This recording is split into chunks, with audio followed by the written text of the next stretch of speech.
আসসালামু আলাইকুম প্রিয় শ্রোতা। আজ পাঠ করে শোনাব শ্যামা সুন্দরীর ছলনা উপন্যাসটির দ্বিতীয় পর্ব। গল্পটি শুনে সবাই অবশ্যই লাইক এবং কমেন্ট করবে। আর যারা ইতিপূর্বে চ্যানেলটি সাবস্ক্রাইব করে রেখেছেন তাদেরকে অসংখ্য ধন্যবাদ। আর যারা সাবস্ক্রাইব করেননি তারা অবশ্যই চ্যানেলটি সাবস্ক্রাইব করে রাখবেন। আমি ঘরে এসে বসলাম।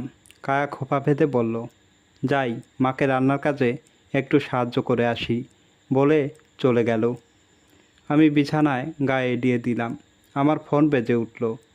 জাফর ফোন দিয়েছে। আমি ফোন রিসিভ করে বললাম, হ্যালো বন্ধু জাফর, ফোন দিলাম রিসিভ করলে না কেন? জাফর বলল, বন্ধু সরি, আমি বাথরুমে গিয়েছিলাম তাই ফোন রিসিভ করতে পারিনি। এখন বলেন আপনাকে কিভাবে সাহায্য করতে পারি বলে শব্দ করে হেসে উঠল। আমি বললাম, কোথায় তুই, অফিসে নাকি? জাফর নিচু গলায় বলল, আজ অফিসে যাইনি, আজ ছুটি নিয়েছি। আমি বললাম, জাফর সত্যি তোর সাহায্য এখন আমার প্রয়োজন। জাফর বলল, বলুন প্রভু, এই নাদান গোলাম আপনার হুকুম তালিম করতে প্রস্তুত। আমি বললাম, আমার একটা 2 কামরার ফ্ল্যাট বাসা দরকার, ঠিক করে দিতে পারবি? জাফর বলল, হঠাৎ 2 কামরার ফ্ল্যাট বাসার দরকার পড়লো কেন? ভাবিকে ঢাকায় নিয়ে আসবি নাকি? আমি সংক্ষেপে উত্তর দিলাম, হ্যাঁ তোর ভাবিকে নিয়ে আসব। জাফর গলা খাকারি দিয়ে রাজভারী গলায় বলল, একটা ফ্ল্যাট বাসা ভাড়া দিবে, মালিক ভাড়াটে খুঁজছে। তুই আয়, এই বাসায় উঠবি। কবে আসবি বল? আমি বললাম, আজই আসবো, দুপুরের ট্রেনে রওনা হব। জাফর বলল, আচ্ছা চলে আয়, আমি মালিকের সাথে কথা বলে রাখবো। তোকে বাসার ঠিকানা SMS করে পাঠিয়ে দিচ্ছি। এখন ফোন রাখি কেমন? ও আরেকটা কথা, কাল সকাল সকাল অফিসে চলে আসিস। মারুফ স্যার কি তোকে ফোন করেছিল? আমি বললাম, হ্যাঁ ফোন দিয়েছিলেন। কায়া আনন্দের সাথে সব কিছু গুছিয়ে নিল। বাড়ি থেকে বের হবার আগে মা ডেকে বললেন, শোনবি মুগ্ধ, অফিস ছুটি হবার সঙ্গে সঙ্গে বাসায় ফিরবি, বাহিরে রাত করবি না। বৌমা একলা বাসায় ভয় পাবে, বৌমার খেয়াল রাখিস। বাড়ি থেকে বের হবার সময় কায়া মার পা ছুঁয়ে কদমবুছি করে বলল, মা আমরা আসি, আমাদের জন্যে দোয়া করবেন। মা কায়ার মাথায় হাত বুলাতে বুলাতে বলল, আমার পাগল ছেলেটাকে দেখে রেখো বৌমা। তারপর মা আমার দিকে তাকিয়ে বললেন, যা রাস্তাঘাট দেখে শুনে পার হবি। আমরা দুপুর 2টোর সময় বাড়ি থেকে বেরিয়ে পড়লাম। ঢাকা পৌঁছাতে পৌঁছাতে 5টা বেজে গেল। বাসা খুঁজে বাসায় পৌঁছাতে 5:30। বাসার সামনে দাঁড়িয়ে জাফরকে ফোন দিলাম। রিং হবার সঙ্গে সঙ্গে জাফর ফোন রিসিভ করে বলল, হ্যালো বিমুগ্ধ, কি খবর বল? আমি বললাম, বাসার সামনে দাঁড়িয়ে আছি, এখন কি করব বল? জাফর বলল, দারোয়ানের কাছে আমার নাম বল, দারোয়ান বাড়িওয়ালার সাথে দেখা করিয়ে দিবে। আচ্ছা এখন রাখি, পরে কথা হবে বলে লাইন কেটে দিলাম। মধ্যবয়স্ক রোগা পাতলা দারোয়ান একটা রুলার হাতে গেটের সামনে দাঁড়িয়ে আছে। তার মাথায় টাক পড়েছে। আমি এই প্রথম এমন রোগা লিকলিকে মানুষ দেখলাম। দারোয়ান এতটাই রোগা মনে হচ্ছে যে কোনো সময় দারোয়ানের নিঃশ্বাস ফুস করে বেরিয়ে যাবে।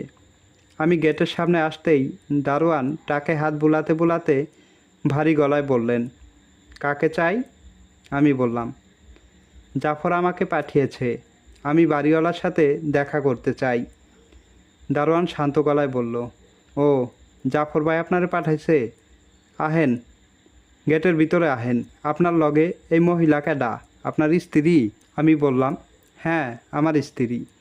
দারোয়ান বলল, দাঁড়াইয়া রইলেন কেন, আহেন গেটের ভিতরে আহেন, আমি বাড়িওয়ালারে ডাইকে আনতাছি বলে দারোয়ান সিঁড়ি ভেঙে উপরে উঠে গেল।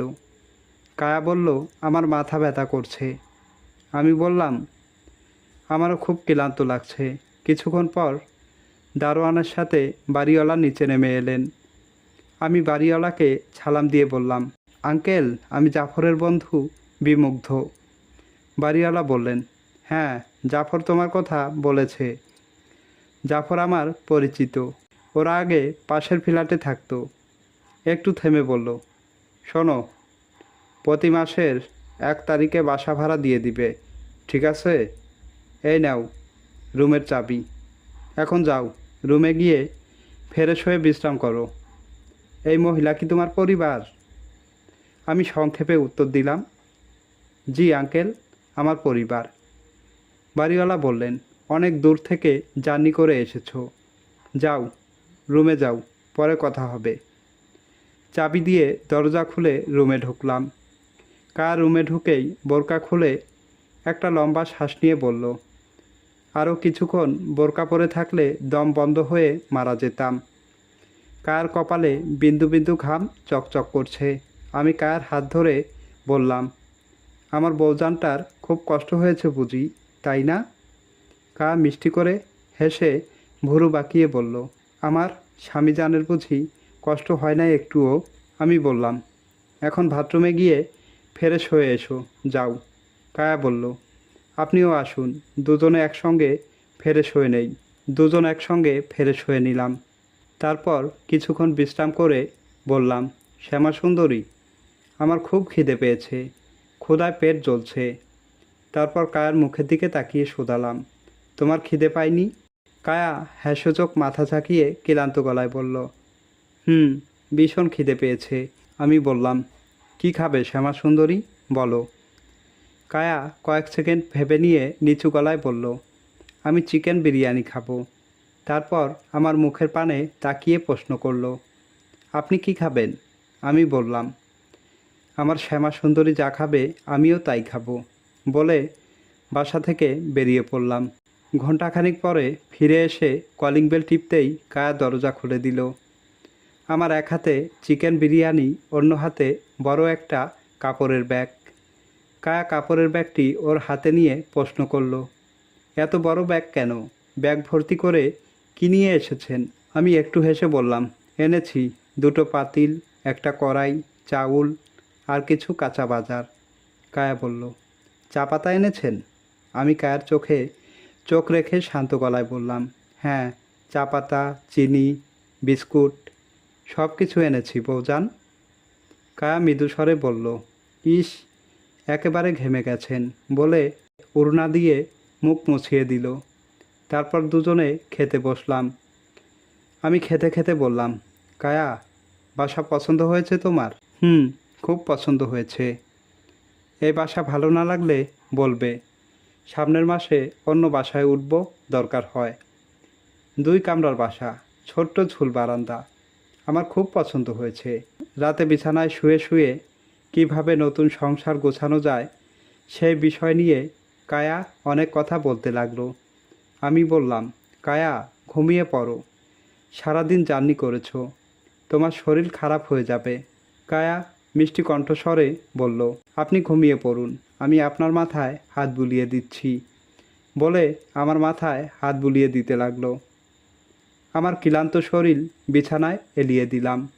তারপর ধীরে ধীরে ঘুমের কোলে টলে পড়লাম। সকাল ভোরে আমাকে ডেকে বলল, এই উঠুন, সকাল হয়ে গেছে। আমি হাত ধরে হ্যাঁচকা টান দিয়ে 2 হাত দিয়ে বুকে জড়িয়ে নিয়ে ওর চুলের অরণ্যে মুখ গুজে দিয়ে ফিসফিস করে বললাম, শ্যামা সুন্দরী, তোমাকে জড়িয়ে ধরে এখন ঘুমোবো, তুমি লক্ষ্মী বউয়ের মতো চুপটি করে শুয়ে থাকো। আমার কানের সাথে ঠোঁট মিশিয়ে মৃদু স্বরে বলল, সারা রাত বউকে জড়িয়ে ধরে ঘুমিয়েছেন, এখন পাগলামি করলে চলবে না, আপনাকে অফিসে যেতে হবে। আমি এক লাফে বিছানা থেকে উঠে তাড়াহুড়া করে ওয়াশরুমে ঢুকে পড়লাম। তাড়াতাড়ি ফ্রেশ হয়ে নিলাম। তারপর সকালের নাস্তা শেষ করলাম। বাসা থেকে বের হবার আগে আলতোভাবে জড়িয়ে ধরে বললাম, আমি রাতে বাসায় ফিরব। দুপুরে অফিসের ক্যান্টিন থেকে খাবার খেয়ে নিব, তুমি দুপুরে খেয়ে নিও। বলল, রাতে তাড়াতাড়ি বাসায় ফিরে আসবেন, ঠিক আছে?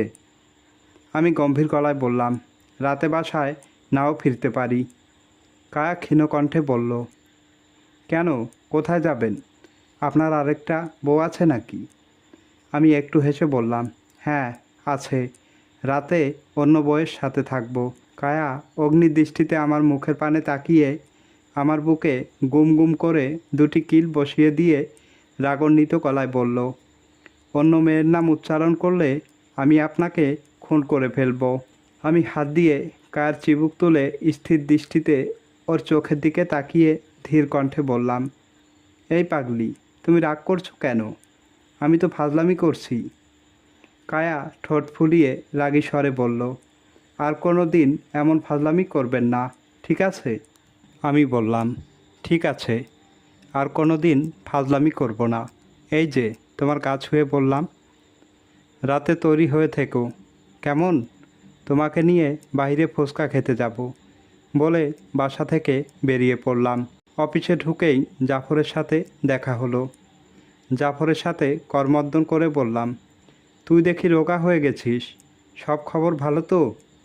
জাফর শব্দ করে হেসে বলল, আছি কোনো রকম। আমার ঘরে তো গিন্নি নাই, সেবা যত্ন করবে। তোর গিন্নি আছে, সারাক্ষণ তোকে সেবা যত্ন করে। আমি গলা খাকারি দিয়ে বললাম, তুই এই শহরের ধনবান বাপের একমাত্র ছেলে, কে বলেছে তোকে এখানে পড়ে থাকতে?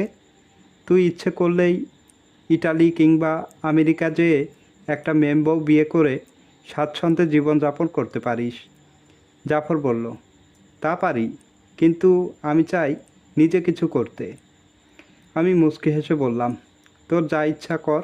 জাফর আমার পিঠ চাপড়িয়ে বলল, বন্ধু, হোটেলের খাবার খেতে খেতে মুখে অরুচি ধরে গেছে। এখন বল, ভাবির হাতে রান্না খাওয়াবি কবে?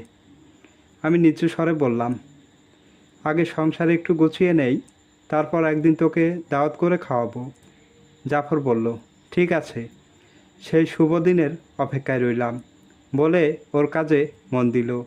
রাতে বাসায় ফিরে কলিং বেল টিপতেই কায়া দরজা খুলে দিল। আমি সম্মোহিত দৃষ্টিতে কায়ার দিকে তাকিয়ে রইলাম। কায়া নীল শাড়ি পরেছে, হাত ভর্তি কাচের চুড়ি, চোখে কাজলের ছোঁয়া লাগিয়েছে, যেন সাত আসমান ভেদ করে একটা পরী নেমে এসেছে পৃথিবীতে। কায়া হাতে চুড়ি বাজিয়ে বললে, এই যে লোকটা, এমন হাঁ করে তাকিয়ে আছেন কেন? আমি একটু সীমিত হেসে বললাম, আমার বউজানকে দেখছি। কায়া বলল, চলুন, রাত হয়ে যাচ্ছে তো, বলেছিলেন ফুচকা খাওয়াতে নিয়ে যাবেন, মনে আছে তো? আমি বললাম, হ্যাঁ অবশ্যই মনে আছে, চলো এখন বের হব। বাসার নিচেই একটা রিক্সা পেয়ে গেলাম।